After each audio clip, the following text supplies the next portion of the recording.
Emil Caddick here with FantasyNation.com. We have a special pioneer guest today, a fantasy sports analyst from the NFL Network and NFL Digital, Michael Fabiano. Michael, how are you? I'm good, man.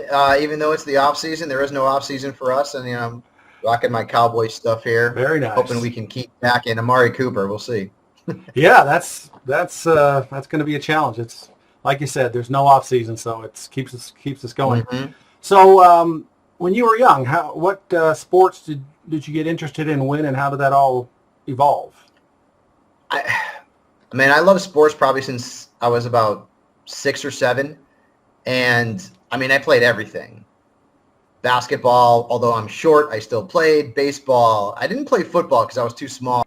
Golf, tennis, I played everything, and I had an interest in everything.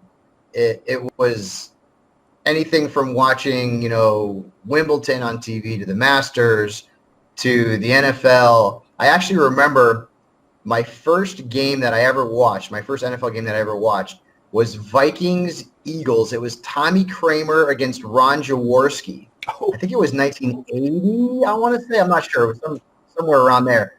And I just remember how cool the jerseys looked. The Eagles had cool jerseys. It's funny, I turned into a Cowboys fan. But I just fell in love with the sport.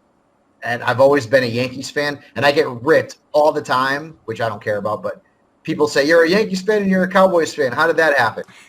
It happened. Whatever. The Cowboys were always on TV. So I've been a sports fan forever. In fact, in 8th grade, we had to do a presentation about what you're going to do when you grow up. And my presentation was sportscaster. Really? And, you said the 8th grade, you said? To actually be doing close to that. That's fantastic. You've got your dream from when you were a child. That's pretty darn good. Mm-hmm. So when did you find out about fantasy, and how did that evolve? So I was working at a place called Environmental Data Resources, and it was literally just a job to pay the bills because I could not break into the industry anywhere, not fantasy, just sports TV. Who doesn't want to do that? So this was literally just a job to pay the bills.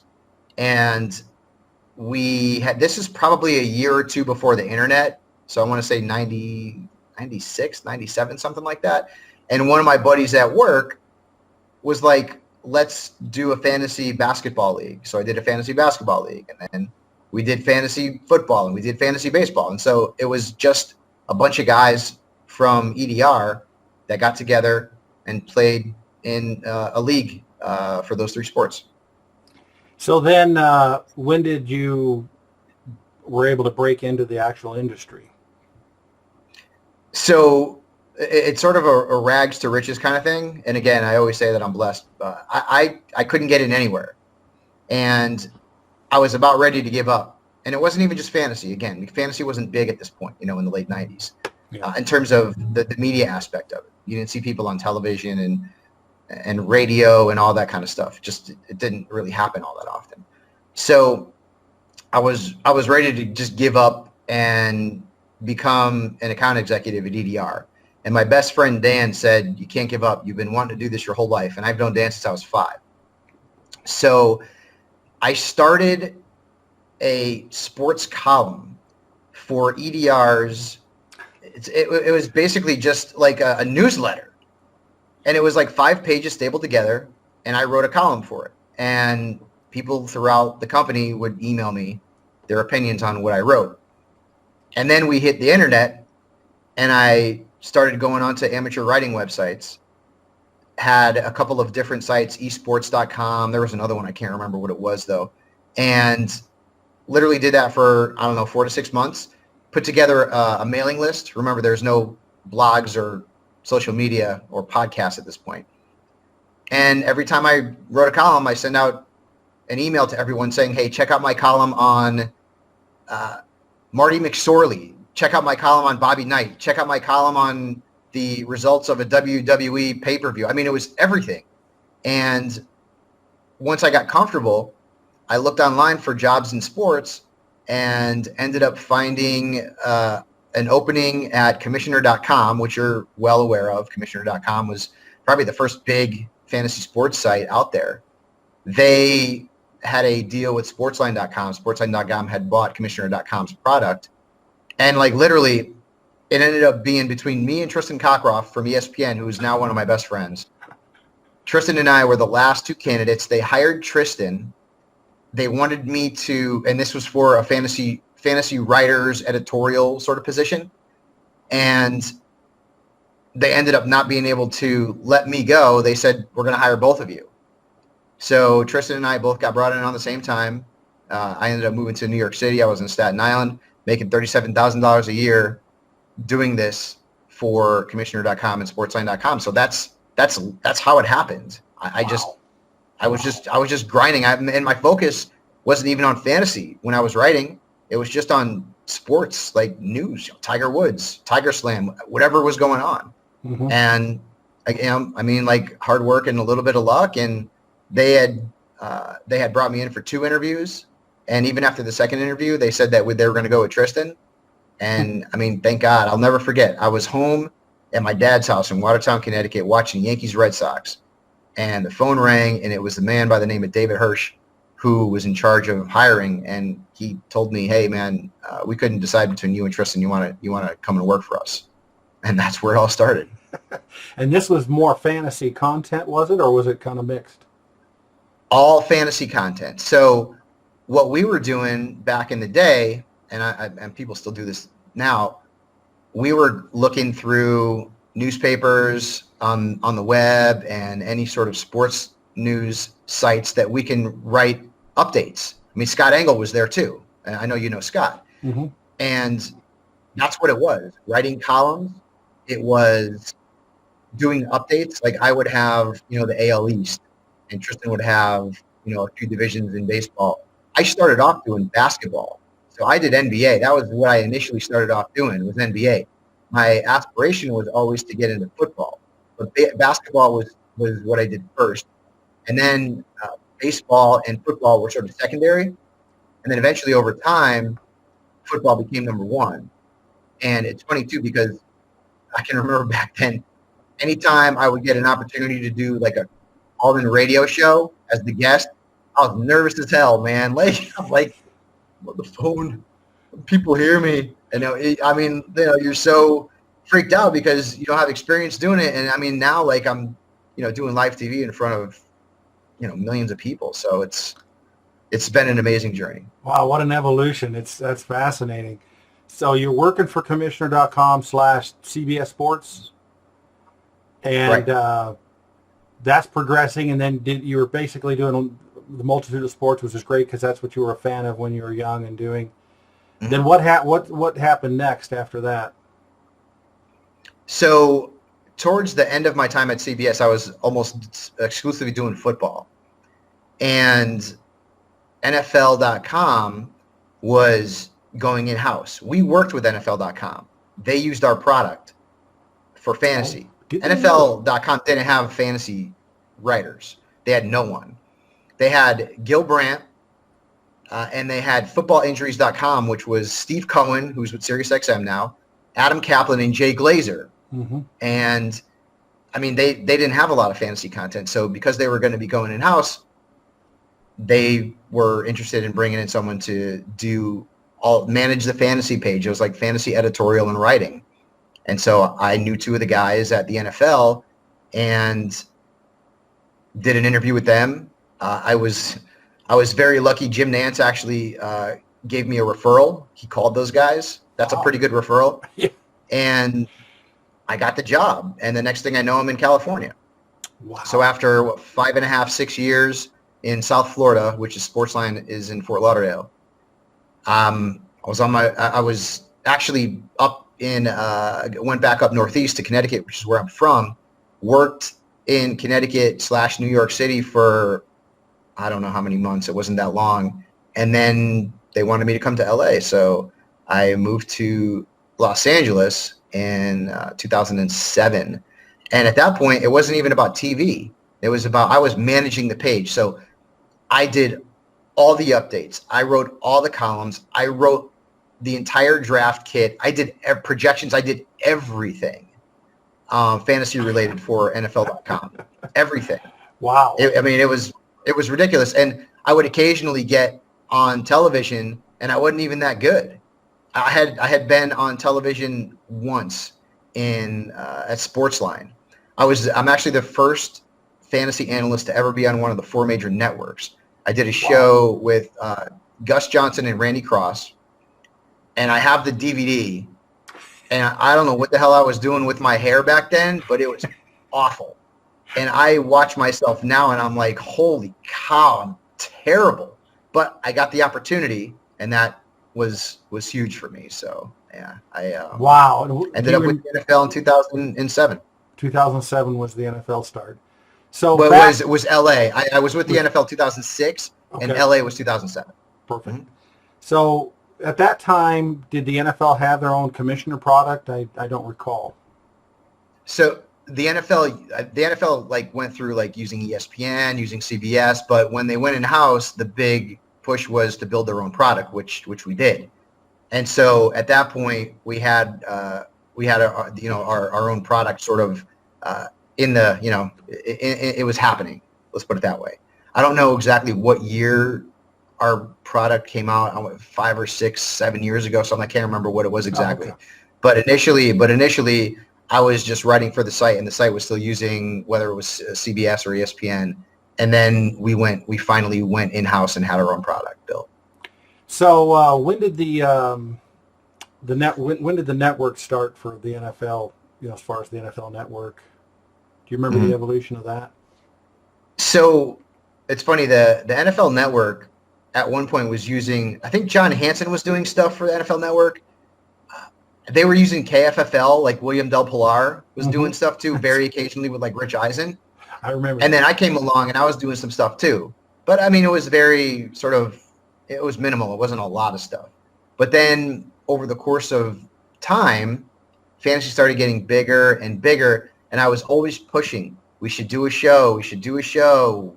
We're the NFL. We should be the leaders in fantasy football. We should be doing a show. And it eventually happened. It was a Sunday show. Dave Damashek, myself, Michelle Beisner were the three main components. And Michelle, of course, is now married to Joe Buck and works for ESPN. Michelle's a good friend of mine.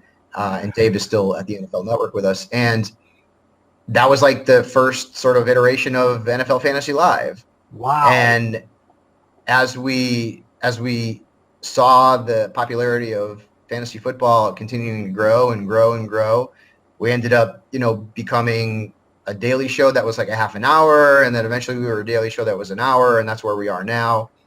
We did Sunday shows on the Red Zone channel before Scotty Hansen comes on for the Red Zone show. And it's evolved from no TV to, at one point we had 2 fantasy shows. Now we have NFL Fantasy Live, which is one of the highest rated shows on the NFL Network. And we have analysts who do segments on other shows, including myself, like NFL Total Access or NFL Now. Any number of different shows on the network will incorporate fantasy football. Even coming up to the draft, I'm going to be doing some shows for the NFL Network. Free Agency Frenzy, I'm going to be doing that for the NFL Network. So the NFL has certainly embraced fantasy and traditional fantasy football to the point where it actually makes sense to talk about fantasy on the air, they incorporate it, which is great. So we've really come a long way with the NFL, because obviously back in the 90s, before you even got started, they were just scared of fantasy, just petrified of fantasy. I know. I remember, man, because that's why they wouldn't put on a show, because they didn't want to be like tied to like gambling. Exactly. So what do you think happened within the NFL? Was it new people coming in, or just time when they finally said, oh my gosh, fantasy really is something that's good for us, that's increased our viewership? Yeah, the NFL, like, their thinking evolved. Like, Emil, it would have been so stupid for the NFL not to get involved in fantasy football. Look how big our industry is now.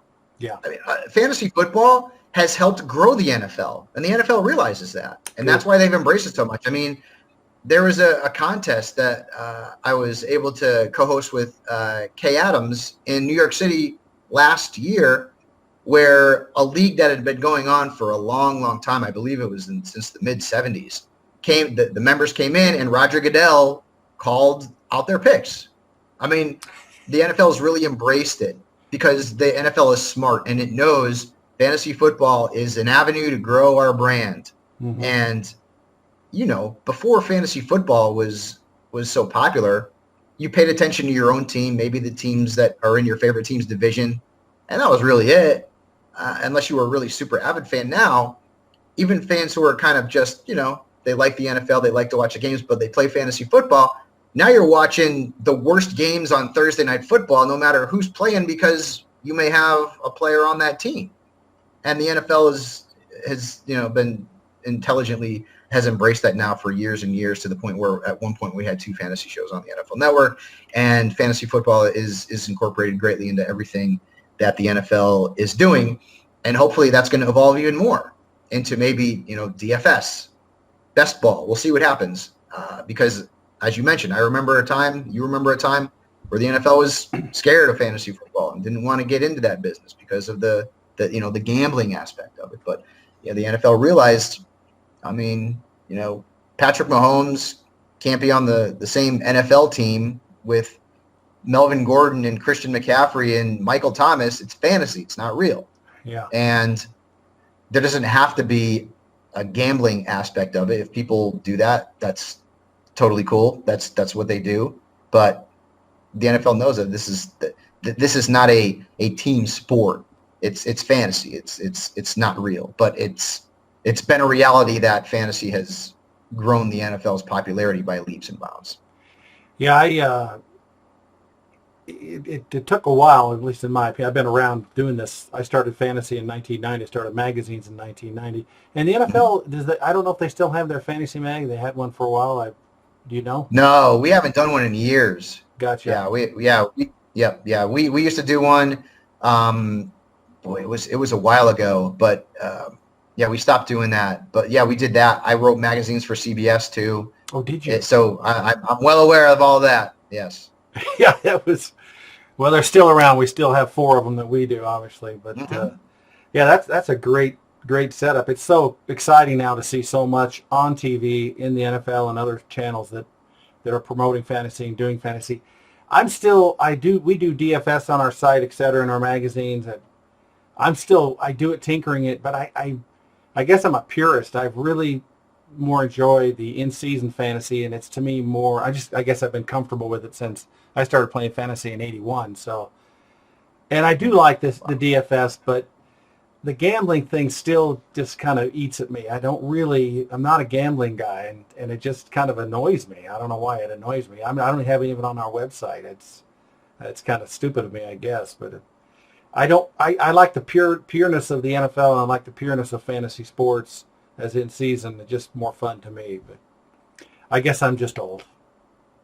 No, dude, listen, I feel the same way. I'm not a gambler either, by any stretch. I'm not. I love the competition. I mean, I love nothing more than playing in, an industry league with a whole bunch of friends and people like yourself and Bob Harris who are great minds, and I want to whip your butts, man, because you're the best in the business. Like that's winning money. Winning money is not why I'm doing this. It's really, to be honest, for me, it's about educating people. And like literally, it's the best thing about what we do is when people say, you helped me win. I did so much better this year because of your advice. I won a championship because of your column. I watched you on television every day, all season long, and I became a better fantasy player because of it. That's where it's all worth it for me, man. It has nothing to do with winning money or anything like that. I don't play in leagues like that. I'm out here to help people and to play in leagues with, the best out there. I started a best ball league with some of the best players out there who aren't fantasy football analysts per se, just people who are successful in high stakes, because I wanted to play against the best. And that league's been a lot of fun. We've run that for a couple of seasons, and I'm in that league, as a matter of fact. I'm all about. Yeah, I know. Haven't done that well, but I'm in that league. You could speak to it. I mean, it's great, and I love, like, Kimra. She won it. I won it the first year. Kimra won it this year. I love seeing women playing fantasy sports. I see it all the time. In fact, this past season, and I am not ashamed to say this, I was in 5 championships. 4 of them were against women. I lost all 4. I lost all 4. I got beat by Colleen Wolfe. I got beat by Amber Theo Harris. Kimra beat me in the best ball. I love it. It's great. I mean, it's tremendous. I wish I could get my girlfriend to play. I can tell you that. Yeah. You know, that's one thing I lamented. I helped create the WCFF back in '02. And, there was a small percentage of women in there. And Kimber actually played early on in that. And she was a very, very good high-stakes player. And it really frustrated me that why aren't 50% of the people women? And I think that's something that hopefully is evolved and will continue to evolve, because I'm not really sure why. But, we should, hopefully we'll get over that or whatever, fix that or whatever you want to say. Even at the NFL Network, so many of our female talent play fantasy football. It's great. Lindsay Rhodes is awesome at fantasy football. Colleen Wolfe is awesome at fantasy football. There's so many. I mean, it's been just tremendous. Alex Flanagan, who's no longer with the NFL Network, she's been playing in a fantasy league with friends for like years.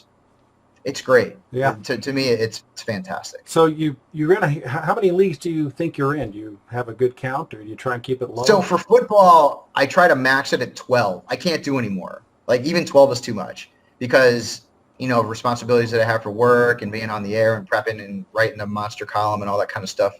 So I'll do like 12. I'll do 1 baseball. I'm in an XFL league right now. And I don't know half the players in the league, and I drafted Christian Michael in the first round, and so you can think about how horrible that team is.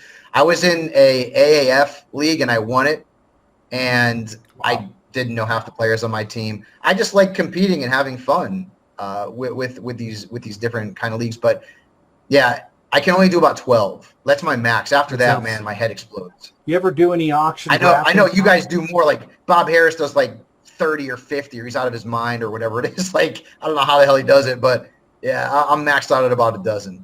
Yeah, there's one guy, Chad Schroeder. He's one of the high stakes. He's one of the top high stakes guys. He has like 200 leagues. High stakes. I know.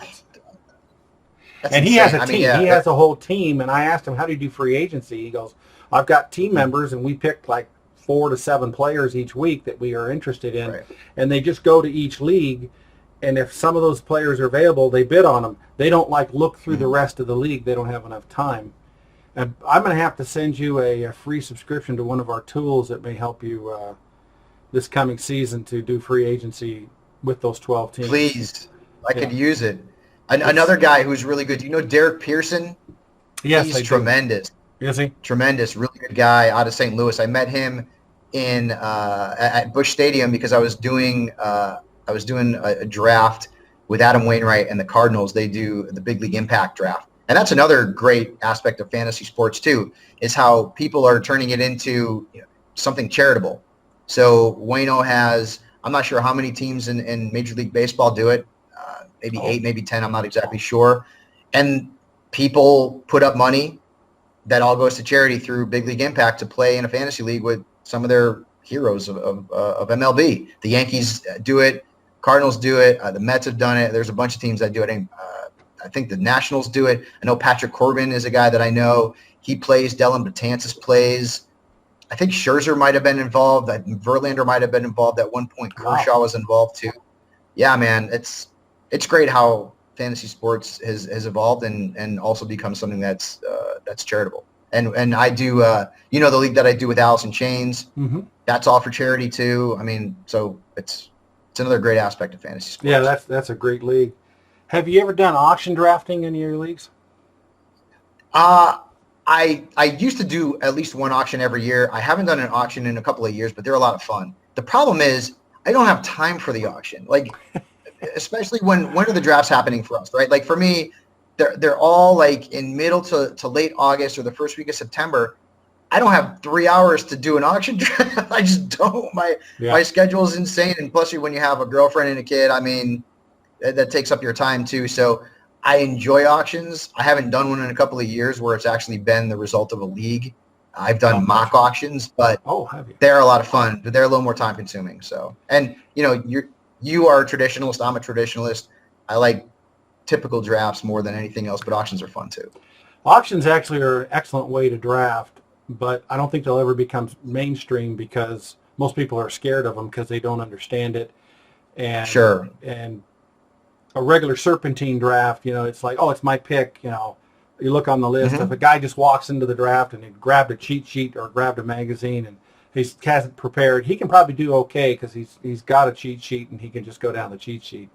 But auctions, if you haven't kind of thought about what you're going to spend and you haven't gotten an auction cheat sheet, you could really mess up, and it wouldn't be as much fun. So, but they've been around. Yeah, no a while. doubt. And plus, the growth of our industry is in people who just enjoy it, sort of generally not the diehard people who are going to play in 10, 12 leagues, whatever the case may be. The growth of our industry is, I believe, in people who are just playing for fun.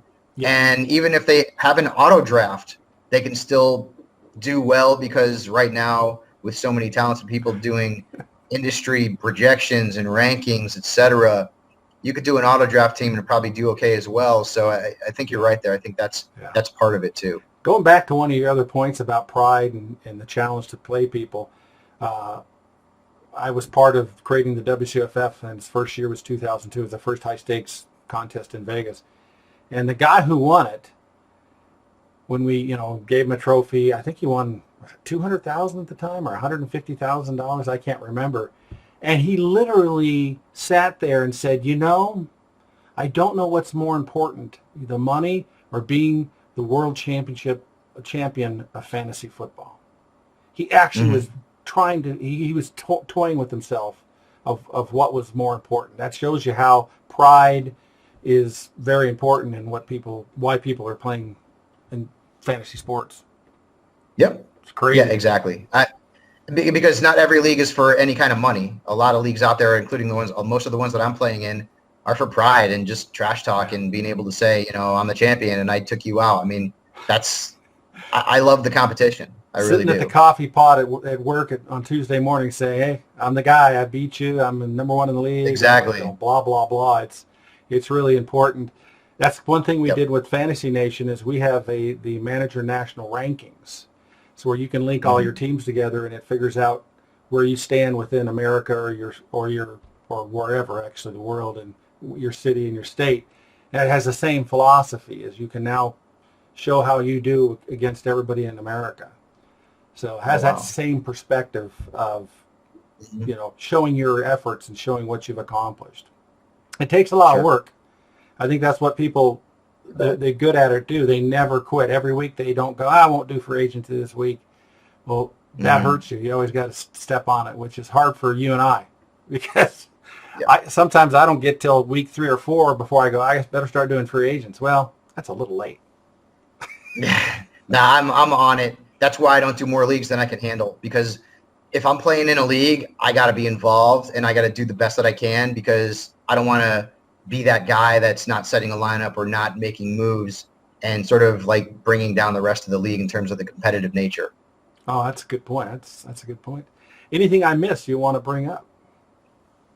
So I feel like when I got into the industry, which was a long time ago, I mean, it's been 20 years now, one of the things that I really wanted to do was get notable people involved in playing fantasy. And that's sort of what I wanted to do in terms of promoting CBS and Commissioner.com and the content. And one of the coolest things that I've been able to do in this industry is say that I started, I don't even know if he still plays, but Dan Marino was in my first fantasy football league. It was called the Gridiron Grew League. Stevie Cohen was actually in that league as well. But there was CBS sports talent: Jim Nantz, Bonnie Bernstein, Steve Tasker, Randy Cross, Brent Jones, Gus Johnson, Boomer Esiason, Dan's draft. I think he took Mike Vanderjagt in the 4th round, and everyone was like, that was not a good pick. But over the years, I've always run celebrity leagues. So now I have a league that I've been running for, 8 years with the NFL that has like The Miz, WWE superstar Seth Rollins.